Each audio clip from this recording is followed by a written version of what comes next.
പഹൽഗാം ഭീകരാക്രമണത്തിന് തിരിച്ചടി നൽകാൻ സൈന്യത്തിന് പൂർണ്ണ സ്വാതന്ത്ര്യം നൽകി പ്രധാനമന്ത്രിയുടെ നേതൃത്വത്തിൽ ചേർന്ന പ്രത്യേക സുരക്ഷാ യോഗം. ഓപ്പറേഷണൽ ഫ്രീഡം നൽകുന്നു എന്നാണ് പ്രധാനമന്ത്രി പറഞ്ഞത്.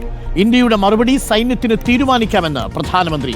ഏത് സമയത്ത് ഏത് തരത്തിലുള്ള മറുപടിയെന്ന് സൈന്യത്തിന് തീരുമാനമെടുക്കാം.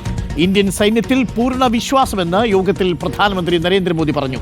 അതേസമയം പ്രധാനമന്ത്രിയുടെ വസതിയിൽ വീണ്ടും യോഗം ചേരുകയാണ്. കേന്ദ്ര ആഭ്യന്തരമന്ത്രി അമിത്ഷാ, പ്രതിരോധ മന്ത്രി രാജ്നാഥ് സിംഗ് എന്നിവർ പങ്കെടുക്കുന്നു. പി ആർ സുനിലുണ്ട് കൂടുതൽ വിവരങ്ങളുമായി. പി ആർ സുനിൽ, ഉന്നതതല യോഗങ്ങൾ തുടർച്ചയായി ചേരുകയാണ് ദില്ലിയിൽ. നിർണായകമായ യോഗങ്ങളാണ്. അതും പ്രധാനമന്ത്രിയും പ്രതിരോധ വകുപ്പ് മന്ത്രിയും പങ്കെടുത്ത യോഗം. കരസേനാ മേധാവിയും നാവികസേന മേധാവിയും വ്യോമസേന മേധാവിയും സംയുക്ത സേനാ മേധാവിയും പങ്കെടുത്ത മറ്റൊരു യോഗം. ഇപ്പോൾ ആഭ്യന്തര വകുപ്പ് മന്ത്രിയെ കൂടി പങ്കെടുപ്പിച്ചുകൊണ്ടുള്ള യോഗമാണ് നടക്കുന്നത്.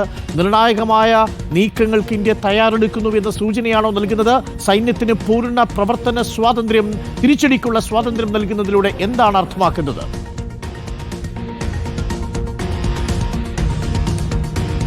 അരുൺ, ഏതായാലും ചിന്തിക്കാനാകാത്ത തരത്തിലുള്ള വലിയ മറുപടിയായിരിക്കും പെഹൽഗാമിന് നൽകുക എന്നാണ് നേരത്തെ പ്രധാനമന്ത്രി നരേന്ദ്രമോദി വ്യക്തമാക്കിയത്. ഞാനിപ്പോൾ നിൽക്കുന്നത് പ്രധാനമന്ത്രി നരേന്ദ്രമോദിയുടെ വസതിക്ക് മുമ്പിലാണ്.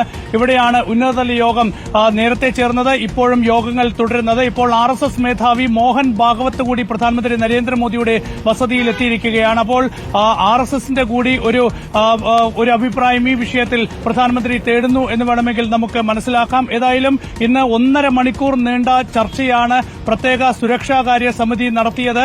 അതിൽ സംയുക്ത സേനാ മേധാവി പങ്കെടുത്തു, നാവിക വ്യോമസേനാ മേധാവിമാർ പങ്കെടുത്തു, കേന്ദ്ര പ്രതിരോധ മന്ത്രി പങ്കെടുത്തു, ദേശീയ സുരക്ഷാ ഉപദേഷ്ടാവ് അജിത് ഡോവൽ പങ്കെടുത്തു. അങ്ങനെ വളരെ പ്രത്യേകമായി ചേർന്ന ഈ യോഗത്തിലാണ് പ്രധാനമന്ത്രി നരേന്ദ്രമോദി ഇന്ത്യൻ സൈന്യത്തിന്റെ ശേഷിയിൽ വിശ്വാസം പ്രകടിപ്പിച്ചത്. പൂർണ്ണ ആത്മവിശ്വാസം ഇന്ത്യൻ സൈന്യത്തിന്റെ ശേഷിയിലുണ്ട്. പെഹൽഗാമിന് എന്ത് മറുപടി നൽകണം എന്നത് ഇന്ത്യൻ സൈന്യത്തിന് സ്വതന്ത്രമായി തീരുമാനിക്കാം എന്നാണ് യോഗത്തിൽ പ്രധാനമന്ത്രി നരേന്ദ്രമോദി വ്യക്തമാക്കിയത്. എന്ത് മറുപടി നൽകണം, എപ്പോൾ മറുപടി നൽകണം, എങ്ങനെ മറുപടി നൽകണം, ഇക്കാര്യത്തിൽ പൂർണ്ണ സ്വാതന്ത്ര്യത്തോടുകൂടി ഇന്ത്യൻ സൈന്യത്തിന് തീരുമാനമെടുക്കാം എന്നതാണ് പ്രധാനമന്ത്രി യോഗത്തിൽ വ്യക്തമാക്കിയിരിക്കുന്നത്. അപ്പോൾ സൈന്യത്തിന് ഇക്കാര്യത്തിൽ സ്വതന്ത്ര തീരുമാനമെടുക്കാം. ഏതറ്റം വരെയുള്ള ഒരു നീക്കവും സൈന്യത്തിന് ഈ വിഷയത്തിൽ നടത്താം എന്നുള്ള ഒരു സ്വാതന്ത്ര്യം പ്രധാനമന്ത്രി ഇന്നത്തെ യോഗത്തിൽ നൽകിയിരിക്കുന്നു. ഏതായാലും ആ യോഗത്തിന് തൊട്ട് പിന്നാലെ കേന്ദ്ര ആഭ്യന്തരമന്ത്രി അമിത്ഷാ കൂടി പ്രധാനമന്ത്രിയുടെ വസതിയിൽ എത്തിയിരിക്കുകയാണ്. കേന്ദ്ര പ്രതിരോധ മന്ത്രി രാജ്നാഥ് സിംഗ് പ്രധാനമന്ത്രി നരേന്ദ്രമോദിയുടെ വസതിയിൽ തുടരുന്നത്. അപ്പോൾ ഇപ്പോൾ മുതിർന്ന മന്ത്രിമാരുമായി പ്രധാനമന്ത്രി കൂടിക്കാഴ്ച നടത്തുന്നു. ഇതോടൊപ്പം തന്നെ RSS മേധാവി മോഹൻ ഭാഗവത് കൂടി ഇപ്പോൾ പ്രധാനമന്ത്രി നരേന്ദ്രമോദിയുടെ വസതിയിൽ എത്തിയിരിക്കുകയാണ്. അങ്ങനെ പെഹൽഗാം ഭീകരാക്രമണത്തിന് വലിയ മറുപടി ഇന്ത്യ നൽകാൻ നീക്കങ്ങൾ നടത്തുന്നു എന്ന് വേണമെങ്കിൽ നമുക്ക് വ്യക്തമാക്കാം. ഏതായാലും ദേശീയ തലത്തിൽ മാത്രമല്ല ആഗോളതലത്തിൽ കൂടി പാകിസ്ഥാനെ ഒറ്റപ്പെടുത്താനുള്ള ശക്തമായ നീക്കവും ഇന്ത്യ നടത്തുന്നുണ്ട്. അതിന്റെ സൂചനകളാണ് ഐക്യരാഷ്ട്രസഭയിൽ ഇന്ത്യ സ്വീകരിച്ച നിലപാട്. അതായാലും പാകിസ്ഥാനെ ഒരു തെമ്മാടി രാഷ്ട്രം എന്നാണ് ഇപ്പോൾ ഇന്ത്യ വിശേഷിപ്പിച്ചിരിക്കുന്നത്. ആ നിലയിൽ ആഗോളതലത്തിൽ മറ്റ് രാജ്യങ്ങളുടെ എല്ലാം പിന്തുണ ഈ വിഷയത്തിൽ ഇന്ത്യ നേടിയെടുക്കാനുള്ള ശ്രമങ്ങളും ശക്തമാക്കുന്നുണ്ട്. ഏതായാലും ഒരു വലിയ തിരിച്ചടി പാകിസ്ഥാന് ഈ വിഷയത്തിൽ നൽകും. പെഹൽഗാം ഭീകരാക്രമണത്തിന് ശക്തമായി നൽകും. അതിന്റെ വ്യക്തമായ സൂചനകൾ തന്നെയാണ് ഏതായാലും ദില്ലിയിൽ നടക്കുന്ന യോഗങ്ങൾ. അരുൺ, ഇപ്പോൾ അമിത്ഷായും പ്രതിരോധ വകുപ്പ് മന്ത്രിയും പ്രധാനമന്ത്രിയുമായുള്ള കൂടിക്കാഴ്ച ഇപ്പോഴും പുരോഗമിക്കുകയാണല്ലേ? അവസാനിച്ചിട്ടില്ലല്ലോ?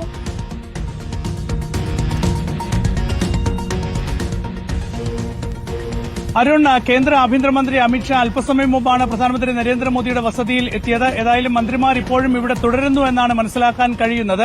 ഏതായാലും ഈ ഒരു കൂടിക്കാഴ്ചയ്ക്കൊപ്പമാണ് RSS മേധാവി മോഹൻ ഭാഗവത് കൂടി പ്രധാനമന്ത്രിയുടെ വസതിയിൽ എത്തിയിരിക്കുന്നത് എന്നത് വളരെ പ്രധാനപ്പെട്ടതാണ്. RSSന്റെ കൂടി ഒരു അഭിപ്രായം ഈ വിഷയത്തിൽ തേടുന്നു. ഒപ്പം RSSനെ കൂടി ഈ വിഷയത്തിൽ കാര്യങ്ങൾ ബോധ്യപ്പെടുത്തുന്നു പ്രധാനമന്ത്രി നരേന്ദ്രമോദി എന്ന് വേണം മനസ്സിലാക്കാൻ. ഏതായാലും ഇതൊരു വലിയ മറുപടി നൽകുന്നതിന് മുന്നോടിയായുള്ള ചർച്ചകളായി നമുക്ക് ഈ യോഗങ്ങളെ വിലയിരുത്താം. ഏതായാലും ബാക്ക് ടു ബാക്ക് മീറ്റിംഗ് തന്നെയാണ് പ്രധാനമന്ത്രിയുടെ വസതിയിൽ നടക്കുന്നത്.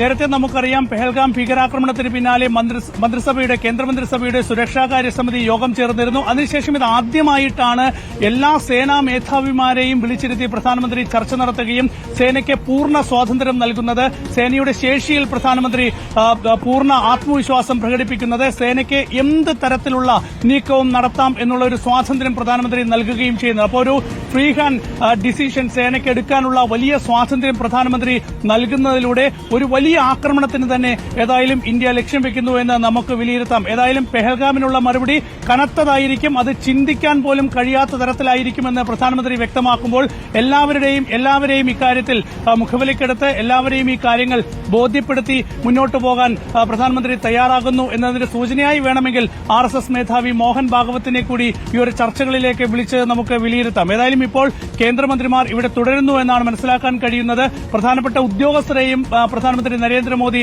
അദ്ദേഹത്തിന്റെ വസതിയിലേക്ക് വിളിച്ച് ചർച്ചകൾ നടത്തിയതായും സൂചനകളുണ്ട്. ഏതായാലും ചർച്ചകൾ വളരെ സജീവമായി ഇപ്പോൾ പ്രധാനമന്ത്രിയുടെ വസതിയിൽ തുടരുകയാണ്.